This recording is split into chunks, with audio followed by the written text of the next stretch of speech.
여러분, 육식동물 1, 2, 3부 영상을 어떻게 보셨습니까? 이번 4부 영상도 아주 중요한 내용입니다. 여러분, 인간을 똑똑하게 만들어준 음식이 뭔지 아십니까? 그렇습니다. 바로 고기입니다. 인류는 약 200만 년 전부터 육식을 시작했습니다. 육식에 대한 증거는 인간의 대변 화석인 분석을 통해서도 알 수 있는데요. 분석 내부에는 생선뼈, 생선머리, 동물뼈, 새 깃털 등 소화가 다 되지 않은 것들이 발견되기도 했습니다. 그리고 스페인에서 발견된 네안데르탈인의 분석을 조사한 결과 네안데르탈인은 육식 위주의 식사를 했다는 사실을 보여주고 있습니다. 다른 관련 기사를 읽어보면 인간에 의해 사라진 동물은 사냥 대상이 된 대형 동물이 대부분이다. 고양이과의 대형 포식동물 역시 그 수가 급격히 줄어들게 된 첫 번째 이유로는 인간들과 경쟁을 하며 먹이 사냥을 해야 하는데 인간을 이길 수 없었기 때문이라고 합니다. 그야말로 인간은 초상위 육식동물이었으며 최상위 포식자였습니다. 여러분, 고릴라 다이어트 아십니까? 고릴라는 아주 힘이 세고 건강해 보이죠? 고릴라처럼 채소 많이 먹으면 인간도 저렇게 강하고 건강해진다는 겁니다. 정말 멍청하기 짝이 없는 말인데요. 식물의 식이섬유를 발효시키는 맹장과 대장은 고릴라 같은 초식동물에서는 엄청나게 크기 때문입니다. 맹장만 봐도 인간은 태화되어서 흔적만 남아있지만 토끼, 코알라, 캥거루 등의 초식동물에서는 맹장의 크기가 엄청나게 크다는 사실을 알 수 있습니다. 인간은 이런 초식동물과는 소화기관이 완전히 다릅니다. 실제로 고릴라가 뭘 먹는지 먹은 것을 분석해보니까 지방 2.5%, 단백질 24.3%, 탄수화물 15.5%로 얼핏 보면 저지방 식사를 하는 것처럼 보입니다. 그런데 고릴라 등의 초식동물은 맹장과 대장이 정말 거대해서 여기서 식물의 식이섬유를 발효시켜서 단세 지방산이란 지방을 만들어냅니다. 여기 말의 맹장과 대장도 엄청나게 거대하죠. 식이섬유를 발효시켜 지방을 생산하는 거대한 공장이 바로 맹장과 대장입니다. 결국 고릴라는 맹장과 대장에서 식이섬유를 발효시켜 생산된 단세 지방산 57.3%를 합치면 실제로는 지방 비율이 60%나 되는 매우 고지방 식사를 하고 있는 겁니다. 인간은 맹장이 태화되어 있고 대장에서 식이섬유를 발효시킬 수 없습니다.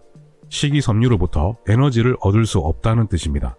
인간의 뇌의 무게는 체중의 약 2%에 불과하지만 전체 에너지 소비량의 무려 20에서 25%나 사용하고 있습니다.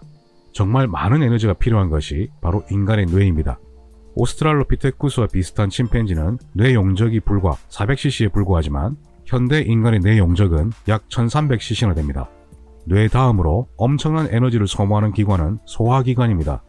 따라서 인간의 뇌 크기를 증가시키기 위해서는 소화기관의 전체 사이즈를 줄여야 할 필요가 있었습니다.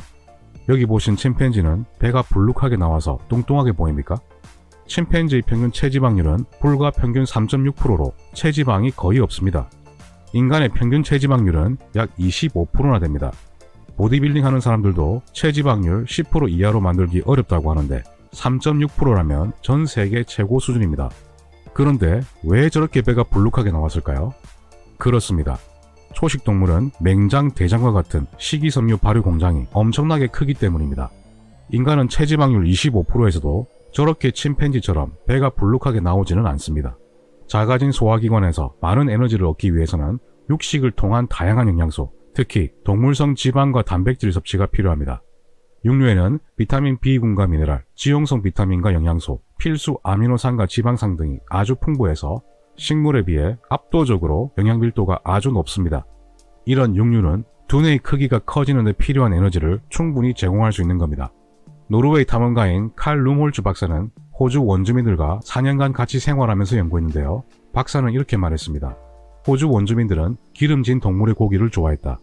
지방이 더 많은 맛있는 부위부터 먼저 먹었다. 마치 아이들처럼.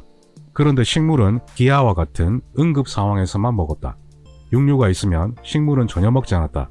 이런 패턴이 바로 인간 본연의 식사라는 겁니다. 이 기사는 동물성 식품이 치매 위험을 줄인다는 건데요. 내용을 조금 읽어보면 한 영양학자는 오히려 채식주의자들이 치매 위험률이 더 높다고 말했다. 뇌를 보호하는 주요 화학물질이 주로 육류, 생선, 달걀에서 발견되기 때문이다. 동물성 제품은 뇌 건강에 매우 중요한 영향을 미치며 달걀의 노른자는 뇌 속 신경 전달 물질이 분비를 활성화시켜 기억력과 근육을 조절하는 콜린을 함유하고 있다며 이는 치매 위험을 30% 가까이 낮춘다고 설명했다. 이렇게 동물성 음식이 뇌에 아주 필수적이기 때문에 무계획적인 채식은 치매를 부를 수 있습니다.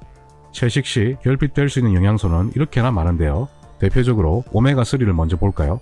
지난 영상에서 뇌는 60-70%가 지방이고 그 지방의 절반은 오메가3 지방산으로 되어 있다고 말씀드렸습니다. 즉 뇌에는 엄청난 양의 오메가3가 필요하겠죠. 아주 당연한 겁니다. 관련 연구를 보면 일주일에 1회 또는 그 이상의 생선 섭취는 알츠하이머 치매 위험을 33%나 감소시킨다고 합니다. 잘 아시다시피 생선에는 오메가3와 비타민 B12도 풍부하고 셀레늄 같은 미네랄도 풍부합니다. 이 그래프는 적혈구 세포막의 오메가3 비율을 보는 건데요. 오메가3 비율이 5.7% 미만에 비해서 6.8% 이상인 경우에는 인지장애의 위험이 44%나 감소했습니다. 어떤 연구에서는 비건들의 적혈구 세포막 오메가3 비율은 약 3.8%였지만 일반식의 오메가3 비율은 8.1%로 현격한 차이를 보였습니다. 이런 경우 인지장애 발생은 정말 큰 차이가 나겠죠. 따라서 비건들은 인지장애 발생 위험이 상당히 높아집니다. 실제로 비건 채식 잡식에 따른 혈중 오메가3 수치를 비교했는데요. 혈중 EPA 농도는 비건에 비해 잡식에서 2배 이상 높았고 혈중 DHA 농도 역시 비건에 비해 잡식에서 2배 이상 높았습니다. 정말 엄청난 차이가 나죠. 이렇게 비건들은 절대적으로 오메가3가 부족합니다. 뇌에는 이렇게 많은 오메가3가 필요한데 생선 등의 육류를 먹지 않고서 어떻게 이 많은 양을 감당할 겁니까? 불가능합니다. 답은 정해져 있습니다. 자, 이번에는 채식 시 결핍될 수 있는 영양소 중에서 제일 이름도 없는 별것도 아닌 것 같은 카노신을 예를 들어 봅시다. 관련 기사를 보면 고기 섭취를 10년간 14% 줄였더니 비만이 증가했습니다. 고기 대신 과일 곡류 섭취가 늘면서 오히려 비만율이 증가했다는 겁니다. 동물성 단백질 섭취가 줄면서 미국의 비만율은 지난 20년 동안 지속적으로 상승했습니다. 고기 섭취는 근육 단백질의 생성을 돕고 노인의 근육 소실을 완화한다며 고기에는 타우린, 카노신 등 항산화 성분이 풍부하다. 카노신은 육고기에 풍부한데 대부분 근육과 뇌에 고농도로 분포합니다. 식물에는 카노신이 없기 때문에 채식을 하는 분들은 어쩔 수 없이 카노신 보충제를 사서 먹어야 합니다. 이런 것까지 영양제로 먹을 필요는 없지 않습니까? 그냥 계란, 생선, 고기 먹으면 되죠. 다른 기사를 보면 뇌기능 향상에 고기, 달걀이 필요한 이유인데요. 전문가들이 뇌에 좋은 영양소로 첫 번째로 꼽는 것은 비타민 B12다. 부족하면 피로감과 기억력 감퇴, 치매, 그리고 우울증 등을 경험할 수 있다. 이런 비타민 B12가 많이 든 식품은 육류와 달걀이다. 또 한 가지 뇌 영양소로 꼽히는 것은 카노신이다. 카노신은 동물 조직에서만 발견된다. 카노신은 뇌와 근육에 집중적으로 들어있는데 신체의 다양한 퇴행 과정을 막는 작용을 한다. 카노신은 소고기 등에 많이 들어있는 항산화 물질이다.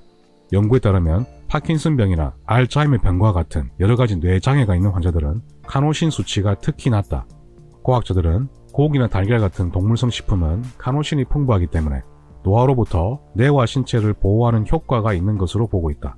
뭐 더 이상 설명이 필요 없죠. 이번에는 채식 시 결핍될 수 있는 중요 영양소 중에 타우린을 보겠습니다. 타우린은 문어, 게, 참치, 굴, 조개, 오징어, 쭈꾸미 등 해산물과 쇠고기, 쇠고기 간, 닭, 양고기, 칠면조 등 육류에 풍부한 영양소입니다.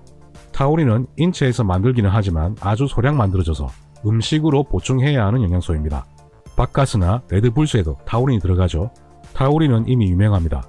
기사를 보면 건강보조품 타우린, 알츠하이머병 치료 효과 밝혀, 타우린의 알츠하이머 치료 효과 영상으로 확인, 알츠하이머 치료제로 타우린 효능, 페트로 뇌속 신경보호 효과 확인, 피로회복 대명사 타우린, 치매, 대사증후군에도 효과 입증. 채식을 하시면 타우린 섭취가 부족해지기 때문에 채식을 하는 분들은 어쩔 수 없이 타우린 보충제를 사 먹어야 합니다. 그런데 왜 이런 데 돈을 들입니까? 그냥 오징어, 쭈꾸미 먹으면 되지 않습니까? 그냥 소고기 먹으면 되죠. 얼마나 돈 낭비입니까? 채식 시 결핍될 수 있는 영양소 중에 이번에는 콜린을 보겠습니다. 기사를 보면 알츠하이머 부르는 콜린 결핍, 채식 위주 식단하는 경우 특히 주의해야 합니다. 내용을 읽어보면 콜린, 당신이 계란 노른자와 크릴을 섭취해야 하는 이유라는 기사를 통해 콜린의 건강 효과를 집중 조명했다. 콜린은 체내에서 거의 생성되지 않아 반드시 음식을 통해 보충해야 하는 영양소다.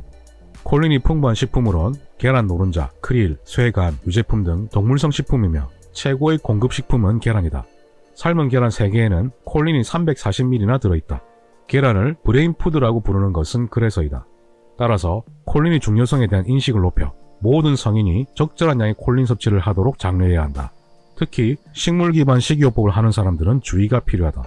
콜린이 많이 함유된 음식이 달걀, 고기, 가금류라는 점을 감안할 때 자연적으로 얻는 콜린이 적을 수 있다. 예? 콜린도 보충제로 사서 먹으면 된다고요?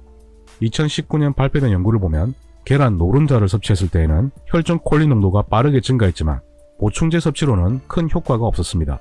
즉 음식을 통한 콜린 섭취가 훨씬 효과적이라는 뜻입니다. 그러면 육식동물 5부에서 더 재미있는 내용으로 이어가겠습니다. 5부 영상도 많이 기대해주세요.